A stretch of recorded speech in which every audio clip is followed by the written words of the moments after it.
Share ko pala tong nabili kong car cover. Dito sa parking, ganyan ang sitwasyon ko daily. Madaming nahuhulog na mga dahon, mahirap linisin. Samahan mo pa yung poop ng mga ibon. Pag natuyo, sobrang hirap tanggalin. Umulan nga ng malakas kanina, kaya ayun, daming dahon, yung mga natuyo na dahon, sobrang hirap tanggalin yan, lalo na kapag wala kang car cover. 999 pesos lang to, available sa Shopee.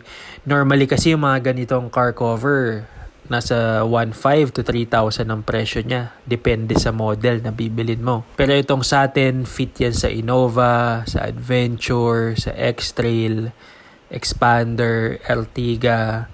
So, medyo general yung size niya. Bali siguro size ng MPV and SUV, kakasya to. Ito na yata yung isa sa pinaka-affordable na pwede mong makuha sa market. Going 5 months na to.